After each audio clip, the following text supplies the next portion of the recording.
거울아 거울아, 이 세상에서 누가 제일 예쁘니? 백설공주입니다.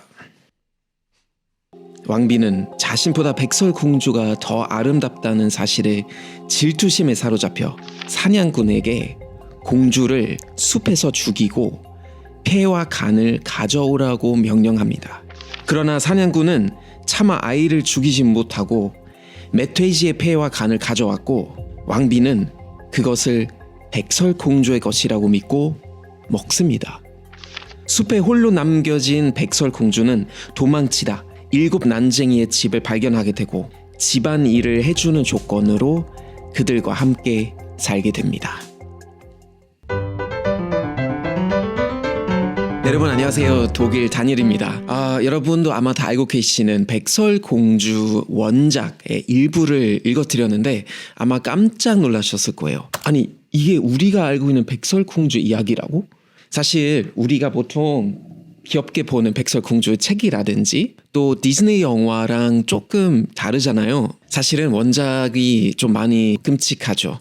여기 끝이지 않고 제가 우리가 알고 있는 그 디즈니 영화 또한 어떤 동화 이야기랑 조금 다른 부분도 2가지를 잠깐 언급해드리자면, 사실 이제 왕비가 백설공주를 죽이려고 하거든요. 근데 우리가 보통 독이 든 사과 정도만 알고 있는데 그 전에 다른 시도 2번 있어요.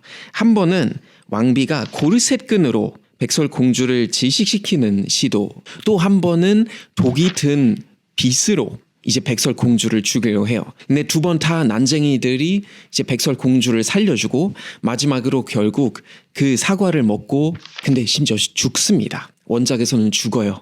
그래서 난쟁이들은 이 백설공주를 위해서 유리관을 하나 만들고 슬퍼하면서 이제 애도하는데, 그러다가 지나가는 왕자가 이 백설공주를 발견하고 너무 아름다우니까 그 미모에 이제 빠져버리죠. 그래서 왕자가 난쟁이들에게 거대한 어떤 액수의 돈을 주고 그 관을 이제 결국 가져갑니다.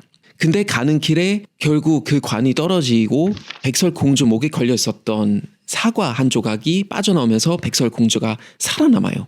그리고 마지막으로 이제 왕자랑 결혼하는데 그 결혼식에도 그 나쁜 왕비가 와요. 그리고 왕비가 와서 결국 벌로 스웨이크 후드를 신고, 심지어 뜨거운 그런 스웨이크 후드를 신고 죽을 때까지 춤을 춰야 합니다. 그렇게 이야기가 끝나요. 그래서 우리가 알고 있는 그 귀엽고 순수한 이야기하고 매우 다른 원작의 백설공주입니다. 저는 사실 한국에 살면서 독일 동화에 관련해서 질문 몇 번 받았어요. 야, 다니엘 씨, 왜 이렇게 독일 동화가 도대체 이렇게 끔찍하고 잔혹한지. 사실은 저도 되게 궁금했는데요. 그래서 조사해봤어요. 우리가 보통 뭐 백설공주라든지 뭐 라푼첼이라든지 이런 동화들 생각했을 때 누가 먼저 떠오르냐면은 그림 형제가 떠오르죠. 그래서 그림 형제를 통해서 결국 이런 동화들이 독일에서도 그렇고 전 세계적으로 이제 알려졌는데, 하지만 과연 그림 형제들은 이 동화들을 직접 만들었을까? 그렇지는 않아요. 심지어 이 동화들은 독일의 이야기도 아닙니다. 관련된 전문가 이야기 들어보니까 사실 동화라는 소재 자체가 한 나라만의 이야기인 경우는 거의 없다고 보시면 돼요. 이런 동화들은 곳곳에 다 있기 때문에 이런 소재들은 한 나라만의 이야기라고 얘기하기는 사실 어렵습니다. 심지어 동화 전문가들은 백설공주 얘기하잖아요. 그러면 백설공주라고 얘기하진 않고 번호를 매겨요. 백설공주의 번호가 뭐냐면은 ATO709입니다. ATO709? 이게 과연 무슨 말인가? 이 번호에 비슷한 소재의 전 세계적인 동화들이 다 모여있다고 보시면 될 것 같아요. 그래서 백설공주라는 비슷한 소재 이야기들은 예전부터 네덜란드, 스코틀랜드, 프랑스, 심지어 아라비안 나이트에도 있었다고 합니다. 그러면 왜 그림 형제를 통해서 이런 이야기가 결국 이렇게 유명해졌을까? 사실 그림 형제들은 비슷한 이야기들을 많이 모아놓고 결국 출판하게 됐죠. 그래서 직접적으로 이런 이야기들을 뭐 아예 만들었다고 얘기하기보다 언어학자로서 비슷한 이야기들 이제 수집해서 모아놓고 출판하게 됐던 게 결국 이제 그림 형제 배경이라고 보시면 될 것 같아요. 그림 형제들은 19세기 초반에 이런 이야기들 맨 처음에 이제 출판했거든요. 그래서 킨다 und 하우스메어신이라는 제목을 이제 출판하게 되는데 왜 하필 그때였을까? 그림 형제들은 스스로 조금 수줍어했대요. 그래서 곳곳에 이제 사람들 만나고 특히 어르신들로부터 뭐 어르신 어떤 이야기를 알고 계세요? 하면서 이제 그런 이야기들을 듣고 이제 수집했는데 근데 본인들은 수줍어해서 많은 사람들하고 이런 이야기를 나누기는 조금 어려웠대요. 그래서 나폴레온이 독일을 침략하고 나서 수도원 도서관들이 많이 이제 좀 공개됐었대요. 그러니까 교회가 가지고 있었던 어떤 자료들 대중들에게 공개되면서 그림 형제들도 그런 책들 접근하면서 저렴하게 구입하거나 빌릴 수 있었다고 합니다. 그래서 결국 자료가 모아지고 킨더 und Hausmärchen이라는 제목으로 19세기 초반에 출판하게 됩니다. 근데 이제 여러 나라 이야기라든지 여러 소재들이 이미 존재했다고 말씀드렸잖아요. 거기다가 그림 형제들은 조금 로컬한 요소들을 녹이기 시작한 겁니다. 그래서 백설공주 독일어로 돼 있는 그런 원작 보시면 어떤 이야기 나오냐면은 In den sieben Bergen, bei den sieben Zwergen 이라는 문구가 나와요. 어떤 얘기냐면은 산 7개 한가운데 그리고 난쟁이 7명 한가운데 이런 얘기예요. 근데 독일은 제가 공부했던 몬이라는 도시 근처에 지븐게버그라는 산맥이 있는데 그 지븐게버그 이름 그대로 번역하면 산 7개라는 뜻이에요. 그래서 결국 그 이야기가 여기서 조금 탄생됐다고 보시면 될 것 같은데 로컬한 요소들을 녹인 거죠. 심지어 이 난쟁이 이야기 있잖아요. 여기서 조금 슬픈 배경이 있습니다. 그 당시에는 즉 18세기 전까지만 해도 여기서 광산업이 많이 발달했는데 굴이 있었거든요. 이 광산업에서 누가 일했냐면은 아이들이 많이 일했다고 합니다. 왜냐하면은 기가 작고 거기 들어가서 아이들은 결국 이제 구리를 꺼내야 되는 그런 상황이었는데 아이들은 거기서 일하다 보니까 상체는 많이 발달했대요. 왜냐하면 힘을 써야 되니까 어깨라든지 가슴 근육 많이 발달했는데 계속 기어다녀야 되니까 다리가 사실 발달하지 못하고 약하고 키도 많이 크진 않고 게다가 이런 데서 많이 일하기 때문에 먼지도 많이 먹고 이러다 보니까 빨리 늙었대요. 그리고 또 하나는 돌루부터 맞으면 안 되기 때문에 모자에다가 건초를 잔뜩 넣어놓고 그거를 썼대요. 이제 자기 머리를 보호하기 위해서. 그래서 결국 이런 난쟁이 7명의 이야기는 어떻게 보면 독일에서 아동들의 어떤 노동의 슬픈 배경으로부터 영감을 받지 않았을까라는 생각이 듭니다. 여러 가지 소재들이 있었지만 그래도 독일 내에서 실화 바탕으로 이 백설공주를 썼다는 이야기들도 있습니다. 독일 로아 암 마인이라는 도시 가면 실제로 백설공주가 살았다라는 이야기가 있습니다. 어떤 이야기가 있냐면은 1796년에 마리아 소피아 폰 에르탈이라는 여자가 사망합니다. würzburg라는 도시에서 그 여자의 사망 신고서가 발견됐고 그리고 최근에는 밤베르크에서 판매되는 집에서 깜짝 놀라지 마세요. 그 여자의 묘비석이 발견됩니다. 근데 그러면 이 여자가 왜 도대체 백설공주의 모티브가 됐을까요?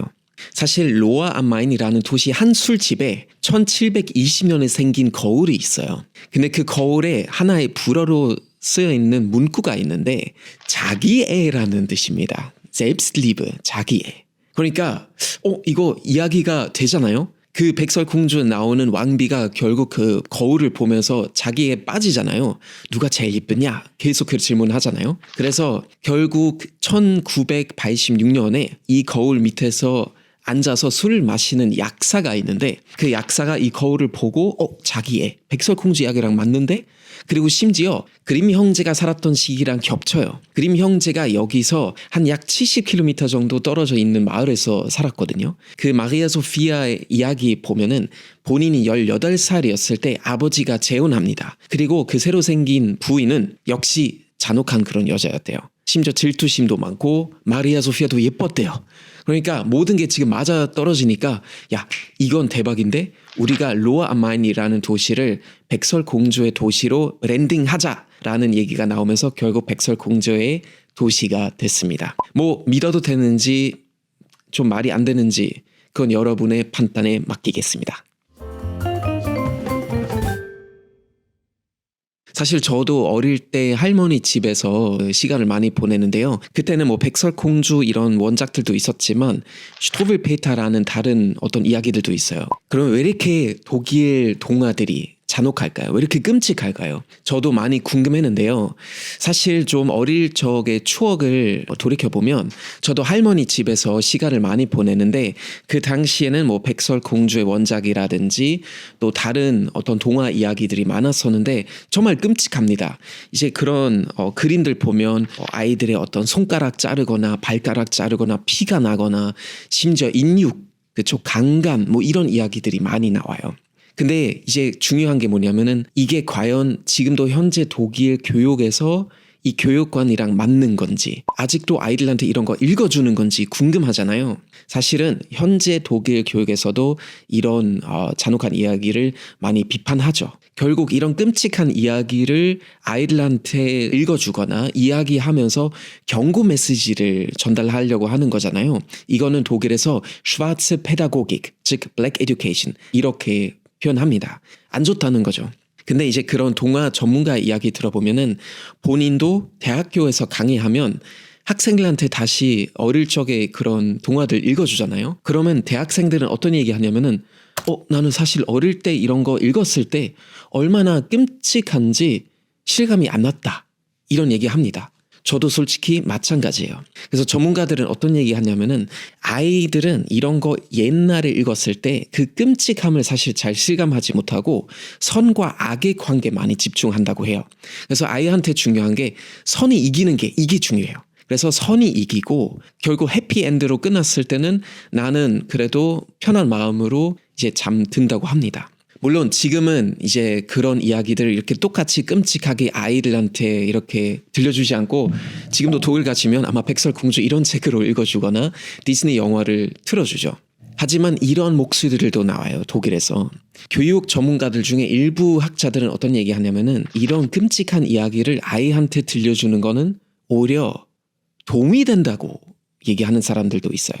왜 그러냐면은 우리 세상에는 선만 있는 건 아니잖아요. 아름다운 꽃, 백설공주, 웃으면서 춤추는 난쟁이들만 있는 게 아니라 심리 분석에 따르면 우리 모두의 내면에 악이 존재하죠. 시그문드 프로이트 그런 얘기 많이 했잖아요. 그래서 오히려 우리가 어릴 적부터 아이들한테 이런 이야기를 어느 정도 읽어주면 이 발달 과정에서 아이들은 어떤 위기, 스스로 어떤 고민 처했을 때는 오히려 이런 거 더 쉽게 극복할 수 있다는 주장들도 있습니다. 하지만 이제 제일 중요한 게 뭐냐면은 어른이랑 같이 이런 이야기들을 접해야 되는 게 그게 중요한 포인트인 것 같아요. 그래서 이제 동화 전문가 또 교육 전문가들 어떤 얘기 하냐면은 우리 아이들은 사실 현재 시대는 혼자서 공포 영화라든지 SNS 통해서 어떤 끔찍한 콘텐츠, 야동, 살인 이런 이야기들 혼자서 접하는 것보다 오히려 어린이랑 같이 이런 이야기들을 책 통해서 접하고 끝나고 어른이랑 같이 이런 소재에 대해서 이야기할 수 있는 게 아이의 정서에 사실 훨씬 더 좋다고 합니다. 그래서 이런 콘텐츠를 동화 통해서 접하느냐 이런 게 중요한 게 아니라 누구랑 같이 접하고 어떤 방식으로 접하고 끝나고 내가 어린이랑 그거에 대해서 좀 중립적으로 얘기할 수 있는지 이런 게 매우 중요하다고 하더라고요. 그래서 이런 이야기들을 아이들한테 들려주실 때 끝나고도 이야기하고 아이가 이런 이야기를 어떻게 소비하고 어떤 식으로 스스로 소화하는지 또 이야기를 들어주는 게 참 중요한 것 같아요. 자, 그림의 형제들은 1812년에 초판이 이제 나오면서 결국 세상에 이런 이야기들을 처음으로 들려줬는데 그 시대적 배경도 우리가 조금 이해할 필요가 있는 것 같아요. 사실은 지금 우리가 어떤 보호되는 어린 시절을 보내잖아요. 어린이들이 유치원 가고 학교 가고 고등학교까지 결국 좀 보호된 상태에서 자랍니다. 하지만 예전에는 그렇진 않았어요. 아까도 아이들이 광산업에서 일했다는 이야기를 들려드렸잖아요. 사실은 계몽주의, 즉 18세기 전까지는 보호되는 어린 시절 이런 개념 자체가 없었다고 합니다. 아이들은 어느 정도 힘만 생기면 노동력이 되는 거죠. 그래서 아침부터 저녁까지 밭에서 부모님들을 도와줘야 되는 상황이었고 보호되는 어린 시절이 없으니까 어린이들을 위한 동화만 따로 있지도 않았다는 거죠. 결국 하루 종일 아이들이 어른들과 함께 일하고 저녁에 집에 들어왔을 때 뭐 TV 없고 뭐 넷플릭스도 없었잖아요. 그래서 결국 다들 한 자리에 모여서 앉아놓고 그리고 이야기를 잘 할 수 있는 이야기꾼이 나와서 얘기해 준 거죠. 야, 백설공주 이야기를 들려줄까? 근데 거기다가 어른들도 앉아 있었고 아이들도 앉아 있었던 거죠. 그래서 모두를 위한 동화가 있었다는 거지 아이들 위한 순한 동화는 따로 없었다는 그런 이야기를 제가 들려드릴 수 있을 것 같습니다. 자, 그래서 결국 아이들도 인력이고 보호된 어떤 어린 시절이 없었다는 게 굉장히 중요한 그런 시대적 배경인 것 같습니다. 그림 형제의 Kinder und Hausmärchen 그대로 번역하면 어린이와 가정의 민화라는 뜻인데요. 그러니까 결국 집에 다 모여서 앉았을 때 들려주는 이야기의 뜻이지 아이들 위한 동화만 따로 존재하지 않았다는 이야기를 제가 들려드릴 수 있는 것 같아요. 그래서 이런 동화들은 우리가 지금 읽었을 때는 굉장히 잔혹하게 느껴지고 끔찍하게 느껴지는 게 이 시대적 배경 때문인 것 같습니다. 그래서 이런 시대적 배경을 알고 우리가 지금 이제 그런 원작들을 읽었을 때는 상황 자체가 다르다는 것을 조금 이해해야 되는 것 같고 지금은 정말 어린이들 다행히도 이제 보호를 받고 순수하게 보낼 수 있는 어린 시절을 공부하면서 일하진 않고 보낼 수 있다는 게 정말 너무나 큰 행운이고 그래서 결국 디즈니를 통해서 이런 이야기들을 좀 더 순화돼서 현재 우리 어린 아이들은 그림 형제의 이야기들을 조금 더 쉽고 마음 편하게 읽을 수 있는 것 같아요. 자, 그래서 백설공주라는 동화를 가지고 오늘 그 배경 조금 설명해 드렸는데 사실 이거 독일 거다라고 자랑하고 싶지만 그렇지 않다는 것을 다시 한번 말씀드려야 될 것 같고 동화라는 거 결국 한 나라만의 이야기가 아니고 이 소재들은 곳곳에 다 있다는 점 일단 이해하셨으면 좋겠고 그리고 그 시대적 배경을 조금 알고 이런 동화들 보시면 아마 좀 더 흥미롭게 보실 수 있는 것 같아요. 자, 재밌으셨으면 제가 다음에도 재미있는 동화를 가지고 설명해 드릴게요. Ich hoffe, es hat Ihnen Spaß gemacht und wir sehen uns beim nächsten Mal wieder mit einer schönen Märchenfolge. 다음에도 만나요. 안녕.